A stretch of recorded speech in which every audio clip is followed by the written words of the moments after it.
নমস্কার। এক মাস আগে আরজি কর মেডিকেল কলেজের এক শিক্ষার্থী এবং চিকিৎসকের সঙ্গে একটি যে ভয়াবহ ঘটনা ঘটেছে একটি শিক্ষা প্রতিষ্ঠান এবং হসপিটালের মধ্যে, সেই ঘটনার পরিপ্রেক্ষিতে আমরা আজ কথা বলবো ডক্টর সুবর্ণ গোস্বামীর সঙ্গে। ডক্টর সুবর্ণ গোস্বামী জনস্বাস্থ্য আন্দোলনের নেতা এবং বর্তমানে ডাক্তারদের আন্দোলনের অন্যতম মুখ। সুবর্ণ গোস্বামীকে আমরা স্বাগত জানাই। আমরা সরাসরি আলোচনায় চলে যাই। সকলের নিরাপত্তা সুনিশ্চিত করার ক্ষেত্রে যে বন্দোবস্ত, তার দায়িত্ব তো মূলত রাজ্য প্রশাসন এবং সংশ্লিষ্ট কর্তৃপক্ষের। দেখুন, প্রথমত আমি নিজে আরজি কর মেডিকেল কলেজের প্রাক্তনী, ফলে আমাদের সময়ে 90-এর দশকে আমরা আরজি কর মেডিকেল কলেজ শুধু নয়, নিজে সংগঠিত ছাত্র আন্দোলনের একজন কর্মী হিসেবে সেই সময় রাজ্যের সবকটা মেডিকেল কলেজেই বহুবার গেছি। আমাদের রাজ্যের মেডিকেল কলেজগুলোর একটা বিভিন্ন ঐতিহ্য হচ্ছে যে ছিল, যেমন আরজি কর মেডিকেল কলেজ, আমার যে কলেজ, সেই কলেজের একটা অন্য ঐতিহ্য ছিল। আপনারা জানেন যে পরাধীন ভারতবর্ষে সেখানে ডাক্তার রাধা গোবিন্দ কর প্রায় আক্ষরিক অর্থে মানুষের কাছে ভিক্ষা করে একটা মেডিকেল স্কুল তৈরি করেন, প্রাইভেট মেডিকেল স্কুল। তারপরে সেটা কালের প্রবাহে একসময় মেডিকেল কলেজ হয়, সরকার অধিগ্রহণ করে, সরকার একটা দীর্ঘ ইতিহাস। এবং আরজি কর মেডিকেল কলেজ মানে পুরনো মেডিকেল কলেজগুলোর মধ্যে অন্যতম। কলকাতা মেডিকেল কলেজ সবচেয়ে পুরনো, এশিয়ার প্রথম মেডিকেল কলেজ। তার পরবর্তীকালে যে কলেজগুলো গড়ে ওঠে, আরজি কর মেডিকেল কলেজ সহ অন্য জায়গাতে যে একটা ভিতরে গণতান্ত্রিক পরিবেশ ছিল, একটা শিক্ষক ছাত্র সুসম্পর্ক ছিল, সিনিয়র জুনিয়র সুসম্পর্ক ছিল, এটা দেখেই আমরা অভ্যস্ত। কিন্তু ইদানিং গত 10-12 বছর ধরে সেই পরিস্থিতিটা বদলাতে শুরু করে। নানান ধরনের দুর্নীতি সেখানে আশ্রয় করতে থাকে, অগণতান্ত্রিক মনোভাবের প্রকাশ প্রশাসনের সাথে, কলেজ প্রশাসনের সাথে, ছাত্রদের, চিকিৎসকদের, কর্মীদের নানা ধরনের সংঘাত হচ্ছে যে এই দুর্নীতিকে কেন্দ্র করে, এগুলো আমরা দেখতে থাকি। সারা রাজ্যের স্বাস্থ্য ব্যবস্থায় 21 সালের বিধানসভা নির্বাচন পরবর্তী সময়টাতে একটা গুণগত পরিবর্তন হলো। এর আগেও দুর্নীতি ছিল, মানে 5-7 বছর আগে, 8 বছর আগে, 10 বছর আগে আপনারা দেখে থাকবেন, নিশ্চয় সংবাদ মাধ্যমে বেরিয়েছেন যে এক শাসক দলের বিধায়ক, তখন মন্ত্রীও ছিলেন আগে, তার ছেলে পরীক্ষা দেবে বলে কলকাতা মেডিকেল কলেজে সিসিটিভি বন্ধ করে দেওয়া হয়েছে। বা ধরুন শাসক দলের কোনো নেতা, জিনিস শোনা যায় যে স্কোয়ার ফুট মেপে তার কাটমানি তোলেন ইত্যাদি, তার কিছু দৌরাত্ম্যের কথা আমরা দেখেছি, আমরা প্রত্যক্ষ করেছি, সেগুলো নিয়ে আমরা ফাইট করেছি। কিন্তু 21 সালের নির্বাচন পরবর্তী সময়ে অতীতের সমস্ত রেকর্ড ভেঙে নতুন একদল শাসক ঘনিষ্ঠ লোক এগিয়ে এলো, যারা নিজেদেরকে সরাসরি সরকারপন্থী, শাসকপন্থী বলে দাবি করলো এবং তার পাশাপাশি রাজ্যের মেডিকেল কলেজগুলোতে আরজি কর সহ এমনকি রাজ্যের সমস্ত স্বাস্থ্য প্রতিষ্ঠানগুলো, স্বাস্থ্য দপ্তর, যেখান থেকে স্বাস্থ্যের সব কিছু চলে, যে স্বাস্থ্য ভবন যেখানে এখন জুনিয়র ডাক্তাররা বসে রয়েছেন, রাজ্যের মেডিকেল কাউন্সিল, রাজ্যের স্বাস্থ্য বিশ্ববিদ্যালয়, যেখান থেকে পরীক্ষা টরীক্ষা, মেডিকেল শিক্ষার সব বিষয়টা দেখা হয়, যেখানে ধরুন রোগীদের ওষুধপত্র, যন্ত্রপাতি, সরঞ্জাম, চিকিৎসার এগুলো কেনাকাটি হয়, West Bengal medical corporation limited. বা ধরুন স্বাস্থ্যের নিয়োগ যেখানে হয়, হেলথ রিক্রুটমেন্ট বোর্ড, চিকিৎসক সহ নার্স, টেকনিশিয়ান, বিভিন্ন স্টাফ ক্যাটাগরি স্টাফ নিয়োগ হয়। এই সব জায়গাতে এই যে নতুন উঠে আসা যে শাসক ঘনিষ্ঠ যে হচ্ছে যে একটা অপরাধীদের চক্র, ক্রিমিনাল একটা নেক্সাস, তারা থাবা বসালো, সবগুলোর মাথায় বসলো এবং আরজি করকে তারা নতুন নতুন দুর্নীতির পন্থা বের করবার গবেষণাগারে পরিণত করল। আমরা দেখেছি আরজি করে ধরুন আগের যারা দুর্নীতি করতেন, আগের শাসক দলের ঘনিষ্ঠ যারা ছিলেন নেতারা, তারা এই পন্থাগুলো বের করতে পারেননি, যারা এই গোষ্ঠীটা করলো। যেরকম ধরুন মৃতদেহ, লাশ, সেটা নিয়ে যে ব্যবসা করা যায়, সেটা এরা প্রথম দেখালো। হাসপাতালের বর্জ্য, সেটাই বা ছাড়ি কেন, সেটা নিয়েও প্রতিবেশী দেশে চালান করে, চোরাচালান করে সেখান থেকে পয়সা রোজগার করা যায়, সেটা দেখালো।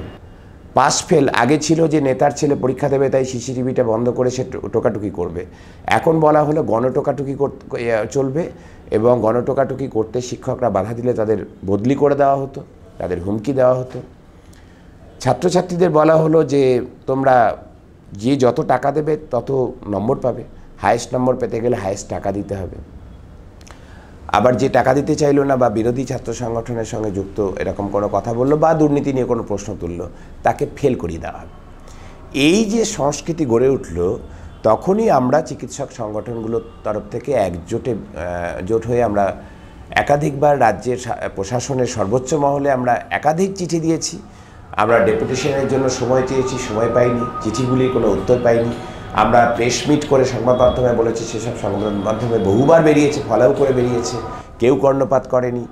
এমনকি ওখানকার একজন ডেপুটি সুপার তিনি তথ্য প্রমাণ সহ, দুর্নীতির সমস্ত তথ্য প্রমাণ সহ স্থানীয় টালা থানাতে অভিযোগ জানিয়েছেন, স্টেট ভিজিলেন্স কমিশনে তথ্য দিয়েছেন, রাজ্যের স্বাস্থ্য সচিবকে অভিযোগ জানিয়েছেন। তার ফল কি হলো? ওই ডেপুটি সুপারকে এখান থেকে বদলি করে মুর্শিদাবাদে পাঠানো হলো। যাদের বিরুদ্ধে অভিযোগ তারা ওখানেই বহাল তবিয়তে থাকলেন। এবং ওই আমাদের রাজ্যে একটা প্যাটার্ন আছে দেখবেন, এই যে মানিক ভট্টাচার্য যিনি সম্প্রতি জামিন পেলেন, তার বিরুদ্ধে লেখা মুখ্যমন্ত্রীকে তার বিরুদ্ধে অভিযোগপত্র লেখা হয়েছে, সেটা সিবিআই ইডি কোথায় পেয়েছেন? তার অরিজিনাল কপিটাই মানিক ভট্টাচার্যের বাড়ি থেকে। এখানেও সন্দীপ ঘোষের বিরুদ্ধে যে লেখা অভিযোগপত্রগুলি তার অরিজিনালগুলি সিবিআই এবং ইডি উদ্ধার করেছেন সন্দীপ ঘোষের বাড়ি থেকে। অর্থাৎ যার বিরুদ্ধে অভিযোগ, প্রশাসন তার কাছে অভিযুক্তের বাড়িতে অরিজিনাল কপিটি পাঠিয়ে দিয়ে বসে থাকেন। এটা হচ্ছে আমাদের রাজ্যের সাম্প্রতিক প্যাটার্ন। ফলে আমরা বলেছিলাম চিকিৎসক সংগঠনগুলোর পক্ষ থেকে 23 সালের জুন মাসে সাংবাদিক বৈঠক করে যে আরজি করের এই ঘটনা এবং অন্য মেডিকেল কলেজে যা চলছে তাতে যেভাবে ক্ষোভ বাড়ছে তলে তলে, এই ক্ষোভের বিস্ফোরণ খুব তাড়াতাড়ি একদিন হবে। আজকে হলেও তাই। এই আরজি করের যে ঘটনার কথা বললেন, 9 তারিখের ঘটনা, যে ন্যাক্কারজনক এবং নজিরবিহীন ঘটনা। কারণ পশ্চিমবঙ্গ ভুলে যান, ভারতবর্ষ ভুলে যান, সারা পৃথিবীর যে মেডিকেল ফ্র্যাটার্নিটির সাথে আমাদের যোগাযোগ রয়েছে, সেখানে কোথাও ইতিহাস খুঁজে কেউ কোনো দ্বিতীয় দৃষ্টান্ত দেখাতে পারেনি যে ডিউটিরত অবস্থায় একজন মহিলা চিকিৎসক তার নিজেরই হাসপাতালে নৃশংসভাবে ধর্ষিতা হচ্ছেন এবং খুন হচ্ছেন। এবং এই বিরলতম অপরাধ, এইটা হচ্ছে যে আমরা মনে করি যে রাজনৈতিক মদতে এবং প্রশাসনিক প্রশ্রয়ে যে অপরাধ চক্র চলছে রাজ্যের স্বাস্থ্য ব্যবস্থায়, তার একটি অবশ্যম্ভাবী পরিণতি।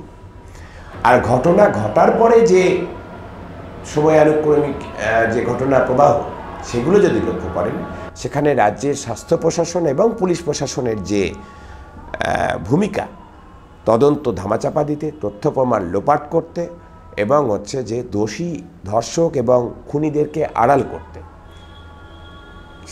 এইটার জন্যই হচ্ছে আজকে আর 5টা ধর্ষণ এবং খুনের থেকে এই ঘটনাটা আলাদা।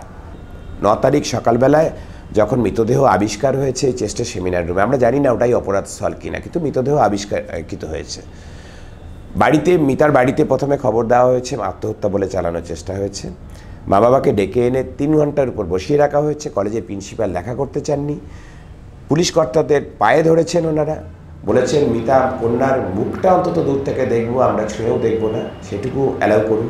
অ্যালাউ করা হয়নি। অথচ ওই সময়ে এই সিন্ডিকেট চক্র, যে অপরাধ চক্র, যে ক্রিমিনাল নেক্সাস যারা কাজ করছেন সারা রাজ্যে, তারা আধ ঘন্টার মধ্যে ওখানে হাজির হয়ে যান। পুলিশ কর্তাদের উপস্থিতিতে ওরা প্রত্যেকে প্রমাণ লোপাট করেন ওই চেস্ট সেমিনার রুমে, যেটা যদি ওটা সত্যিই ক্রাইম সিন হয় ঘিরে দেওয়ার কথা ছিল, পুলিশ ঘেরেনি। যখন ভিডিও ভাইরাল হলো তখন এই যারা সিন্ডিকেট চক্রের যারা পান্ডা, তাদেরকে সন্দীপ ঘোষের যারা সাঙ্গাত বাহিনী যারা রয়েছে ওখানে ছিল, তাদের ছবি ক্রপ করে সাফাই গাইছেন কে? DC central. বলছেন উনি আমাদের ফিঙ্গারপ্রিন্ট এক্সপার্ট, কাউকে দেখিয়ে বলছেন উনি আমাদের ফরেন্সিক এক্সপার্ট। এবং এত কিছু, মানে 9 তারিখের যে ঘটনা যদি দেখেন, ময়নাতদন্ত সন্ধ্যের পরে হবার কথা না, ওরা সন্ধ্যের পরে করলেন। কাদের দিয়ে করলেন? সন্দীপ ঘোষের ঘনিষ্ঠ লোকদের দিয়ে। এমনকি এনআরএস থেকে উড়িয়ে নিয়ে যাওয়া হলো সন্দীপ ঘোষের ঘনিষ্ঠ এক ফরেন্সিক মেডিসিনে, যেখানে এনআরএস প্রিন্সিপালের কোনো অর্ডার নেই, সন্দীপ ঘোষের অর্ডারে, বেআইনি অর্ডার, যেতে পারেন না, তাও করা হলো। পোস্টমর্টেম করে সন্দীপ ঘোষের সাথে রুদ্ধদ্বার বৈঠক হলো। যে কি রিপোর্ট আপলোড করা হবে সিস্টেমে। 40 থেকে 50 জন সশস্ত্র গুন্ডা ঢোকানো হলো, যাদের সব আমরা অন ক্যামেরা বলতে শুনেছি সেমিনার রুমে চল, সেমিনার রুমে চল। ওটা ভাঙা ওদের উদ্দেশ্য ছিল। সারা রাজ্যে এখন মানুষ দুভাগে ভাগ হয়ে গেছে। একদল হচ্ছে অপরাধের বিরুদ্ধে, অন্যায়ের বিরুদ্ধে, অপরাধী বান্ধব প্রশাসনের বিরুদ্ধে। তারা জোট বাঁধছেন, তারা সল্টলেকে জুনিয়র ডাক্তারদের এখানে যাচ্ছেন, পাড়ায় পাড়ায়, মহল্লায় মহল্লায়, চা বাগান থেকে শুরু করে সুন্দরবন পর্যন্ত সব জায়গাতে মিছিল করছেন, প্রতিবাদ করছেন। সংখ্যা বাড়ছে, ভিড় বাড়ছে, মিছিল দীর্ঘতর হচ্ছে, গণজাগরণ তৈরি হয়েছে। আর বাংলার বাইরেও সেই আলোড়ন ছড়িয়ে গেছে। আমরা বলছি বিচার চাই, মানে আমাদের কাছে বিচারের অর্থ হচ্ছে, ন্যায় বিচারের অর্থ হচ্ছে যে এই শুধুমাত্র যারা ধর্ষণ খুন করলো তাদের তো খুঁজে বের করতেই হবে। তার পিছনে যে অপরাধ চক্র, এই যে ক্রিমিনাল নেক্সাস, যারা হুমকির সংস্কৃতি সারা রাজ্যের হচ্ছে যে স্বাস্থ্যক্ষেত্রে যারা জারি কায়েম করেছে, তাদের যারা প্রত্যক্ষ এবং অপ্রত্যক্ষভাবে এই তদন্ত ধামাচাপা দিতে চেয়েছে, তথ্য প্রমাণ লোপাট করতে চেয়েছে, তাদের প্রত্যেককে খুঁজে বের করতে হবে, তাদেরকে শাস্তি দিতে হবে। তবে অভয়ার বিচার সম্পূর্ণ হবে। আমরা এই সুবিচার, এই ন্যায় বিচারের দাবিতে আন্দোলন চালিয়ে যাচ্ছি এবং বিচার শেষ না হওয়া অবধি, শেষ ন্যায় বিচার সুনিশ্চিত না হওয়া অবধি, সুবিচার ছিনিয়ে আনতে না পারা অবধি আমরা এই আন্দোলন চালিয়ে যাব। এটা আমাদের দৃঢ় অঙ্গীকার। আরজি কর মেডিকেল কলেজের প্রসঙ্গ বারবার এই ঘটনার সাপেক্ষে উঠে আসছে, কিন্তু আরজি কর মেডিকেল কলেজ ছাড়া অন্য যে হসপিটাল বা স্বাস্থ্যকেন্দ্রগুলো রয়েছে এই রাজ্যে, সেগুলো কতটা নিরাপদ? সেগুলো কি নিরাপদ, বা সেখানে কি ধরনের বাস্তব পরিস্থিতি? শুনুন, স্বাস্থ্যকেন্দ্র বা মেডিকেল কলেজ এগুলো তো সমাজের থেকে বিচ্ছিন্ন নয়, সমাজেরই একটা প্রতিষ্ঠান। যেই রাজ্যটাতে যদি অপরাধীরা তারা মনে করে যে আমাদের বন্ধু প্রশাসন রয়েছে, তাহলে কোনো প্রতিষ্ঠানই নিরাপদ নয়। প্রথম থেকেই বিচার প্রক্রিয়াকে বিচার প্রক্রিয়া সাবজুডিস কেস কারণ মনে হয়নি। কোনোটাকে বলা হয়েছে সাজানো ঘটনা, কোনোটাকে বলা হয়েছে ছোট ঘটনা, কোনোটাকে কোনো সাংসদ বলেছেন খদ্দেরের সাথে দর কষাকষিতে ভুল। তো ধর্ষণের প্রতি যদি শাসকের এই অ্যাটিটিউড থাকে, প্রশাসনের যদি অ্যাটিটিউড থাকে যে হচ্ছে যে ধর্ষণ মানে হচ্ছে যে শরীর থাকলেই ধর্ষণ হবে, এই যে মানে এই কথাগুলো যে বেরিয়ে এসছে, ফলে অপরাধীরা, ধর্ষকরা তারা বুঝে নিয়েছেন যে আমাদের বন্ধু প্রশাসন এই মুহূর্তে রয়েছে, আমরা অপরাধ অবাধে করতে পারি। ফলে কেউই নিরাপদ নয় এবং রাজ্যের স্বাস্থ্য ক্ষেত্রে যারা কাজ করেন তারাও নিরাপদ নয়। তারা তো আলাদা অংশ নয়, সমাজ থেকে বিচ্ছিন্ন নয়। জুনিয়র ডাক্তারদের আন্দোলনের জন্য সর্বক্ষেত্রেই স্বাস্থ্য পরিষেবা বিঘ্নিত হচ্ছে, এরকম একটা দাবি প্রশাসনের তরফে করা হচ্ছে এবং রাজ্য সরকার একাধিক পরিসংখ্যান উপস্থিত করেছেন এবং এই ন্যারেটিভটা খানিকটা সাধারণ মানুষের মধ্যেও ছড়িয়ে দেওয়া হচ্ছে। এই প্রসঙ্গে আপনাদের মতামত কি? আপনারা যখন আন্দোলনে রয়েছেন, আপনাদের আন্দোলনের ভবিষ্যৎ গতিপথ কীরকম হবে এবং আপনাদের লক্ষ্য কী? দেখুন, এই আমাদের রাজ্যে এই ঘটনাকে কেন্দ্র করে যে জনজাগরণ তৈরি হয়েছে, বিশেষ করে মেহনতি মানুষ যারা খেটে খান, সে ওই যে বললাম যে গ্রামের কৃষক রমণী আলপথে হাঁটছে, তিনিও বলছেন আমার বিচার, আরজি করের বিচার চাই। আমার চা বাগানের শ্রমিক, তিনিও চা বাগানের পাতা তোলার ফাঁকে টিফিন আওয়ার্সে ঝান্ডা তুলে বলছেন যে আরজি করে কাণ্ডে বিচার চাই। আমার সুন্দরবনের যে হচ্ছে যে কৃষক, সেও চাইছে বিচার। আদিবাসী বন্ধুরা তারা বিচার চাইছে, বর্ধমানের কৃষক বিচার চাইছে। আবার শহরের গৃহপরিচারিকা ইউনিয়ন থেকে, যৌনকর্মী থেকে শুরু করে তৃতীয় লিঙ্গের যারা মানুষ, তারা, আমার গিগ ওয়ার্কার যারা, ডেলিভারি বয়, ওলা উবের চালক, তারা পর্যন্ত নেমেছেন। ছাত্র, যুব, মহিলা, পেশাজীবী তারা তো নেমেছেনই, তার পাশাপাশি এরাও নেমেছেন। এবং এতেই হচ্ছে শাসকের ভয় হচ্ছে যে মানে বুকে ভয় ধরেছে যে এই বৃহৎ ঐক্য এবং হচ্ছে যে এই যে একটা ন্যারেটিভ তৈরি হয়েছে, অন্যায়ের বিরুদ্ধে মানুষ রুখে দাঁড়াচ্ছে, অপরাধের বিরুদ্ধে মানুষ রুখে দাঁড়াচ্ছে, ঐক্যবদ্ধ হচ্ছেন। এই ন্যারেটিভটার একটা কাউন্টার ন্যারেটিভ মানুষের দরকার হচ্ছে যে মানে মানুষের কাছে রাখা দরকার। না হলে এই ভয়ের আবহটা ফিরিয়ে আনা যাবে না। এখান থেকে এই ডিসকোর্সের যে মুখটাকে ঘুরিয়ে দেবার জন্য শাসক দল খুব সুনির্দিষ্টভাবে হচ্ছে যে মিথ্যে কিছু প্রোপাগান্ডা নামাচ্ছে। যে রাজ্য সরকার ডেঙ্গু কতগুলো হলো রাজ্যবাসীকে জানতে দেয় না, কতজন ডেঙ্গুতে মারা গেল সেই তথ্য দেয় না, কোভিডে কতজন মারা গেল সেই তথ্য দেয় না, কোভিডে মারা গেলে তার জন্য একটা কমিটি হয়েছে, কোভিডে মারা গেছে না কোমরবিডিটিতে মারা গেছে তার জন্য একটা উচ্চ ক্ষমতা সম্পন্ন একটা কমিটি করে। সেই সরকার কোনো কমিটি ছাড়া হচ্ছে যে শাসক দলের যারা নেতা ক্লাস 8 পাস ক্লাস 10 পাস কলেজের গণ্ডি ছড়ায়নি, তারা বলে দিচ্ছে চিকিৎসা গাফিলতি, তাদের ডেথ সার্টিফিকেটে লেখা আছে চিকিৎসা গাফিলতির জন্য মারা গেছেন। আমরা চিকিৎসকরা প্রত্যেকটা মৃত্যু আমাদের কাছে দুঃখজনক। প্রতিটা পেশেন্ট হচ্ছে যে একটা পেশেন্টকে আমরা যদি বাঁচাতে না পারি আমরা উদ্বেলিত হই, আমরা আমরা আমরা দুঃখে জারিত হই, বেদনায় জারিত হই। আমাদের মনে হয় যেটা নিজের পরাজয়, এটা আমরা বাঁচাতে পারলাম, প্রাণ বাঁচানোটাই আমাদের প্রত্যেকটা চিকিৎসকের কাজ। ডেথ সার্টিফিকেটে কোথাও লেখা আছে যে death due to negligence in medical care? কোথাও আমরা এরকম একটা ডেথ সার্টিফিকেট দেখিনি। তাহলে রাজ্য সরকার এদের 2 লাখ টাকা করে দেব বলে যে নাটকটা করছেন জুনিয়র ডাক্তারদের এই আন্দোলনটাকে, এই আবেগটাকে কালিমালিপ্ত করবার জন্য, প্রায় 8,000-এর কাছাকাছি চিকিৎসকের শূন্য পদ রয়েছে, সেগুলো পূরণ করছেন না। তো জুনিয়র ডাক্তার তো 7,500 মাত্র। আমার রাজ্যে রেজিস্টার্ড চিকিৎসক হচ্ছে প্রায় 94,000, তার মধ্যে 7,500 জন কর্মবিরতি করছে, যাদের অর্ধেকের আবার রেজিস্ট্রেশন নেই, মানে ইন্টার্নশিপ করছে, সবে পাস করেছে, একটা প্রভিশনাল রেজিস্ট্রেশন পেয়েছে, তারা হচ্ছে যে এরপরে ইন্টার্নশিপ কমপ্লিট করলে তারা পার্মানেন্ট রেজিস্ট্রেশন পাবেন, এই 94,000-এর লিস্টে তাদের নাম যোগ হবে। ইন্টার্ন যারা পোস্ট গ্র্যাজুয়েট ট্রেনি, তাদের নামের মধ্যেই রয়েছে ট্রেনি, তারা হচ্ছেন যে প্রশিক্ষণ নেবেন সিনিয়র ডাক্তারদের প্রত্যক্ষ তত্ত্বাবধানে, তারা শিখবেন। তারা না থাকলে যদি আপনার স্বাস্থ্য পরিষেবার এই হাল হয়, তাহলে আপনি কেন নিয়োগ করছেন না শূন্য পদে? যারা তদন্ত ধামাচাপা দেওয়ার চেষ্টা করলো, যারা তথ্য প্রমাণ লোপাট করার চেষ্টা করলো, তাদের প্রত্যেককে চিহ্নিত করে শাস্তি দিতে হবে। যারা হুমকি সংস্কৃতি দিয়ে অভয়া 2, অভয়া 3, অভয়া 4 করবার সম্ভাবনার দ্বার খুলে রেখেছে, তাদের প্রত্যেককে খুঁজে বের করে শাস্তি দিতে হবে।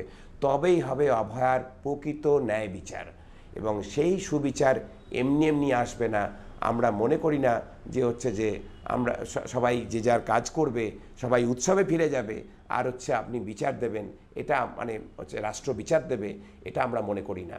সেই জন্য আমরা রাস্তায় নেমেছি এবং রাজপথ ছাড়িনি। আমরা রাজপথ ছাড়বো না যতক্ষণ অবধি এই সুবিচার ছিনিয়ে না আনতে পেরেছি, ততদিন অবধি আমাদের রাস্তার লড়াই জারি রাখতে আমরা বদ্ধপরিকর, আমরা অঙ্গীকার। এই ভিডিওটিকে লাইক করুন, আপনার গুরুত্বপূর্ণ মতামত কমেন্টের মাধ্যমে আমাদের জানান, এবং আমাদের চ্যানেলের ভিডিও সবার আগে দেখার জন্য ইউটিউবে গণশক্তিকে সাবস্ক্রাইব করুন, ফেসবুকে ফলো করুন এবং শেয়ার করুন আপনার পরিচিতদের মধ্যে।